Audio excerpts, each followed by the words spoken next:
Hello everyone, आज हम हमारे सॉइल में ग्रेन साइज डिस्ट्रीब्यूशन को डिस्कस करेंगे। अब ये जो ग्रेन साइज होता है ये एक सॉइल ग्रेन प्रॉपर्टी होती है, इसको हमने डिस्कस कर लिया था। ठीक है, अब हम देखेंगे कि ये जो ग्रेन साइज होता है इसको डिटर्मिन कैसे करते हैं कि हमारा जो सॉलिड का पार्टिकल है उसका एक्चुअली साइज़ क्या है। हम कह दें कि अच्छा इतना साइज़ है उतना साइज़ है, कहीं से उस पर लिखा थोड़ी ना होता है, राइट। जो बजरी ग्रेवल आती है, सैंड, रेता, उस पर लिखा थोड़ा ना होता है इसका इतना साइज़ है ना। कुदरती नेचर ने जो हमें दिया है वो है, वो हमें पता लगाना है। हम अपनी कन्वीनियंस के हिसाब से पता लगाते हैं और फिर उसको ऐसे क्लासीफाई कर देते हैं कि अच्छा ये इस साइज़ का पार्टिकल है हमारा, या हमारे इस रेंज ऑफ एग्रीगेट्स में इस साइज़ के इतने इतने परसेंटेज के पार्टिकल्स प्रेजेंट हैं। ठीक है, अब ये करते कैसे हैं? इसको करने के लिए हम सीव एनालिसिस की मदद लेते हैं। सीव एनालिसिस वो क्या मतलब है? सीव को समझाता हूँ। सीव एनालिसिस मतलब उसको एनालाइज करना, राइट। एनालिसिस तो आपको पता ही है।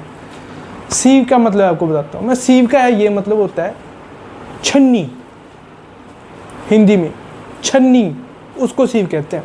आटा नहीं छानते हम रोटी बनाने से पहले, आटा गूंदने से पहले आटा छानते हैं ना, वो ही होती है सीव। हाँ, बस वो है कि आटा छानने वाली डिफरेंट होती है और जो हम सॉइल में यूज़ करते हैं वो डिफरेंट होती है। प्रिंसिपल सेम है। प्रिंसिपल वही है कि जो सीव का साइज़ है उस साइज़ से जो छोटा पार्टिकल होगा वो उससे पास कर जाएगा, जो बड़ा होगा वो उसके ऊपर रह जाएगा। सेम प्रिंसिपल हमारे सॉइल में है। जो आटा छानते समय हम करते हैं सेम चीज़ यहाँ पे हम सॉइल में करते हैं। ठीक है, तो करते क्या है इसमें, अलग अलग सीव्स की साइज, अलग अलग साइजेस की जो सीव्स होती हैं। ठीक है, सबसे छोटे वाली नीचे, जैसे जैसे ऊपर बढ़ते हैं वैसे वैसे साइज बढ़ता रहता है। ऐसे अलग अलग साइजेस की सीव्स हम एक दूसरे के ऊपर अरेंज कर लेते हैं। ठीक है, और सबसे नीचे जो सीव होती है छन्नी, उसके नीचे हम पैन रख देते हैं। पैन यार एक कंटेनर सा होता है, उसी मतलब टाइप का, जैसे हमारी सीव्स है ना उसी टाइप का होता है, बस वो नीचे से बंद होता है। ठीक है, तो जो सबसे नीचे वाली सीव से जो सॉइल हमारा पास किया वो पैन में कलेक्ट हो जाएगा। क्यों कलेक्ट करते हैं ये पता चलेगा आपको। ठीक है, पर नीचे हम एक बार पैन रखते हैं। ये मैं आपको जो हम इधर एक एक पॉइंट डिस्कस करेंगे ना उसको पूरा आगे जैसे जैसे बढ़ते रहेंगे पूरा खोलता जाऊंगा, पर अब जितनी इन्फॉर्मेशन दे रहा हूँ उतनी आप पकड़ के रखिए। ठीक है, तो सबसे नीचे पैन।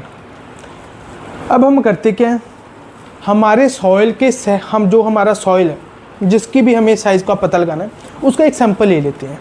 ठीक है, उसका एक सैंपल लेके जो सबसे ऊपर वाली सीव है उस पे रख के फिर उसको हिलाना शुरू करते हैं, राइट। हिलाते रहेंगे। जो छोटे, जो ऊपर सबसे बड़े वाली सीव, क्या साइज़ होता है उसका अभी रहने दो, धीरे धीरे सारे पत्ते खोलूँगा मैं। ठीक है, तो जो सीव का साइज़ है उससे जो छोटा होगा पार्टिकल वो उसे पास कर जाएगा, जो उससे बड़ा होगा वो उसके ऊपर रह जाएगा।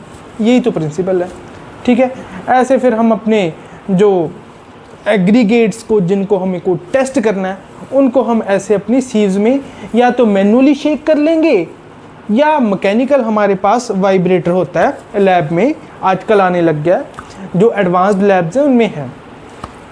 तो मैकेनिकल वाइब्रेटर होता है, हमारी जो मैनुअल मेहनत है वो बच जाती है। ठीक है, तकरीबन 15 मिनट के लिए कर लेते हैं हम ये।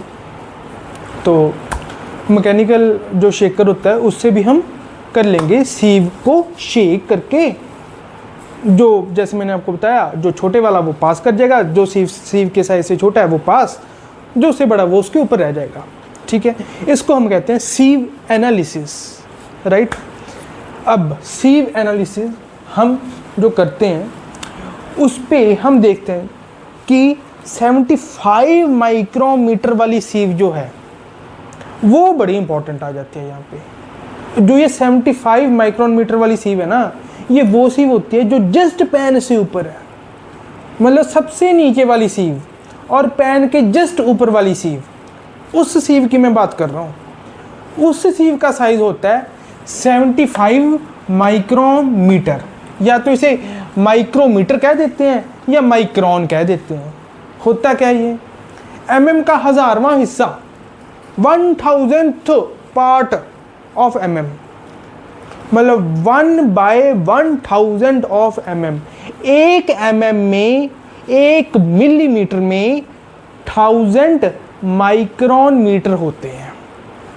ठीक है, अब ये मैंने आपको बता दिया 75 माइक्रोन मीटर सीव को हमको देखना होता है। ठीक है, मतलब इसको आप डिवाइड बाय अगर 1000 कर दो तो 0.075 वाली सीव को हमको देखना है। ठीक है, अब उसको देख लिया। ठीक है, इस सीव से जो भी सॉइल ऊपर है, चाहे वो इससे ऊपर वाली सीव पे रिटेन हो गया, चाहे इस सीव पे रिटेन हो गया, बस कहने का ये मतलब है कि इस सीव से बड़ा होना चाहिए उस पार्टिकल का साइज, तभी वो रिटेन होगा ना, इस सीव पे या इससे ऊपर वाली सीव पे। ठीक है, तो ऐसे पार्टिकल्स जो 75 माइक्रोन मीटर सीव से बड़े हैं, उनको हम कह देते हैं कि ये जो सॉइल है ना, ये एक कोर्स ग्रेन्ड सॉइल है। कौन सा? जिसका size greater than 75 micron metre है, उसको हम कह देंगे coarse grained soil. 75 micron metre sieve की जब मैं आपको बात कर रहा हूँ ना, इसको डिटेल में समझाऊंगा, पर अब के लिए ये समझ लीजिए कि जो ये छन्नी होगी सीव, इसकी जो एक ओपनिंग होगी, एक ओपनिंग की बात कर रहा हूँ, उसका साइज होगा ये 75 माइक्रोन मीटर, 0.075 mm। ठीक है, तो उनको हम कह देंगे कोर्स ग्रेन्ड सॉइल। और जो 75 माइक्रोन मीटर की सीव से पास कर जाएगा, मतलब पैन में पड़ जाएगा, तो उस सॉइल को हम कहेंगे कि वो सॉइल है फाइन ग्रेन्ड सॉइल। मतलब वो सॉइल जो लेस देन 75 माइक्रोन मीटर से कम है, that is fine grand soil. ठीक है, अब जो कोर्स ग्रेन्ड सॉइल है, इसके साइज को तो हम क्लासिफाई करते हैं सीव एनालिसिस से ही। जो हमने सीव एनालिसिस की है ना शेक करके, उसी से ही हम इसके साइज को क्लासिफाई करते हैं। किसको? कोर्स ग्रेन्ड सॉइल के साइज को सीव एनालिसिस से। कैसे, वो भी देखेंगे। ठीक है, और जो फाइन ग्रेन्ड सॉइल है, उसको हम एनालाइज करते हैं सेडिमेंटेशन एनालिसिस। सीव तो खत्म होगी ना। फाइन ग्रेन्ड सॉइल कौन सा था? जो 75 माइक्रोन मीटर से पास हो गया। अब तो नीचे पैन है, अब नीचे और कोई सीव नहीं है।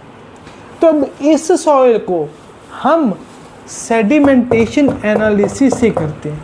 क्या होता है ये, कैसे करते हैं ये पहले हम इसको डिस्कस कर लें, सीव एनालिसिस को, फिर हम सेडिमेंटेशन एनालिसिस को भी डिस्कस कर लेंगे, करेंगे, पक्का करेंगे। राइट, अब हम देखेंगे कि जो सीव एनालिसिस की हमने बात की थी, हमने कहा है ना कि कोर्स ग्रेन्ड सॉइल को हम सीव एनालिसिस से ही एनालाइज करेंगे। अब उस सीव एनालिसिस से कैसे एनालाइज करेंगे, एक स्टेप और आगे जाते हैं। ठीक है, पर उससे पहले मैं एक टर्म इंट्रोड्यूस आपको कराना चाहता हूँ। कौन सी? Percentage fineness. ये वाली टर्म, ये क्या होता है?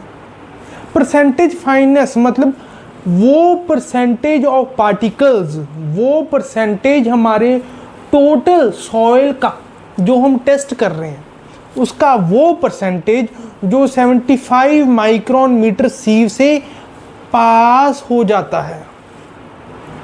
ठीक है ना, जो पैन पे कलेक्ट हो जाएगा, उस परसेंटेज को हम कह रहे हैं percentage fineness. Right, percentage passing through 75 micron metre sieve is known as percentage fineness. ठीक है, अब ये आपको जब पता चल गया कि परसेंटेज फाइननेस क्या होती है, तो मैं आपको बताता हूँ कि ये सीव एनालिसिस हम कैसे करते हैं। ठीक है, पूरी तरह नहीं, एक स्टेप और आगे बढ़े हैं, फिर एक स्टेप और आगे बढ़ के इसको डिटेल में समझेंगे। देखिए, कोर्स ग्रेन्ड सॉइल पे हम क्या करेंगे? सीव एनालिसिस। अब जो ये सीव एनालिसिस होती है, ये होती है ओवन ड्राई सॉइल सैंपल पर, मतलब जो बिल्कुल सूखा हो, ड्राई स्टेट में जो सॉइल हो उस पर हम करते हैं सीव एनालिसिस। पर सीधा लिख देते ड्राई, ड्राई का यही मतलब होता है कि पानी नहीं है, तो ऐसा क्यों कह दिया ओवन ड्राई? ओवन ड्राई क्यों कह रहे हैं? पता ही था कि पानी नहीं है तो सीधे ड्राई कह दो, ओवन में इसको आ जाएगा। नहीं, ऐसा नहीं होता। एक्चुअली ना बात ये होती है कि जो एयर ड्राइड भी हम कुछ सॉइल्स को करते हैं। जब हम ऑर्गेनिक सॉइल्स को पढ़ेंगे तब आपको पता चलेगा कि हम एयर ड्राइड भी करते हैं उनको, या कुछ सॉइल्स को स्पेशली उनको भी करते हैं। ये आपको मैंने जैसे बताया था ना कि ऑर्गेनिक सॉइल्स के लिए जो, अब मैंने आपको बताया था कि जो टेम्परेचर की लिमिट होती है जब हम ओवन ड्राइंग मेथड पर के करते हैं, that is limited to 60 degree Celsius. तो हमें डर होता है कई बार कि जब हम ओवन ड्राइंग मेथड से ऑर्गेनिक सॉइल्स को उसकी वो करेंगे, हम उसको सुखाएंगे, उसको ड्राई करेंगे, तो उसका पूरे का पूरा पानी तो इवेपोरेट होने के साथ साथ जो ऑर्गेनिक मैटर्स हैं वो ऑक्सीडाइज ना हो जाए। जैसे हमने बात की थी ओवन ड्राई मेथड में, हमको ये डर होता है, तो कई बार हम एयर ड्राइड भी उसको कर देते हैं। तो यहाँ पे स्पेसिफाई करने के लिए कि पूरे का पूरा सॉइल सूखा होना चाहिए, तो इसलिए हमने बता दिया कि ओवन ड्राई सॉइल सैंपल होना चाहिए हमारा, ठीक है, जिस पर हमको हमारी सीव एनालिसिस करनी है। अब ये कैसे करेंगे ये हम अगले लेक्चर में देखेंगे। पर ये सीव एनालिसिस दो टाइप्स की होती है, उसको हम देखते हैं कि उसका मतलब क्या है। वो दो टाइप्स कौन कौन सी? ड्राई सीव एनालिसिस और वेट सीव एनालिसिस। ये दो टाइप्स की, dry sieve analysis and wet sieve analysis, ये दो टाइप्स की होती है। ये क्या होती हैं ये भी समझते हैं, पर ये करते कब है? ये हम तब करते हैं, ड्राई सीव एनालिसिस हम तब करते हैं जब परसेंटेज फाइन्स या percentage finance is less than और इक्वल टू 5%। मतलब परसेंटेज फाइनेस का मैंने आपको यहाँ पर मतलब बताया कि वो परसेंटेज ऑफ पार्टिकल्स, वो परसेंटेज ऑफ एग्रीगेट्स जो 75 माइक्रोन मीटर सीव से पास हो गए। तो अगर मैंने यहाँ पर लिखा है परसेंटेज फाइनेस लेस देन और इक्वल टू 5%, मतलब अगर 75 माइक्रोन मीटर सीव से जो पार्टिकल्स पास हुए उनकी परसेंटेज ओवरऑल एग्रीगेट जिससे जितने थे उनके विद रिस्पेक्ट टू उनकी परसेंटेज जो 75 माइक्रोन मीटर सीव से पास हो गए, वो परसेंटेज लेस देन और इक्वल टू 5% है, या 5% से कम हो या ज़्यादा से ज़्यादा उसके इक्वल टू आ जाए, ठीक है। तो उन पर हम ड्राई सीव एनालिसिस करते हैं, और अगर ये परसेंटेज ग्रेटर देन 5% हो जाए 75 माइक्रोन मीटर से पास होने वाली, तो हम उस पर वेट सीव एनालिसिस करते हैं। अब ये ड्राई सीव एनालिसिस तो वही है जो हमने कहा ना कि ओवन ड्राई सॉइल सैंपल को शेक करके हम देख लेंगे अलग अलग सीव्स पे कितने कितने रिटेन हुए हैं, कितने कितने पास हो गए, फिर उसमें से उस हिसाब से हम देख लेंगे कुछ कि इनका जो साइज़ है वो कैसे डिटर्मिन करता है और आगे इनको कैसे एनालाइज करते हैं वो हम अब आगे देखेंगे, राइट, अगले लेक्चर में।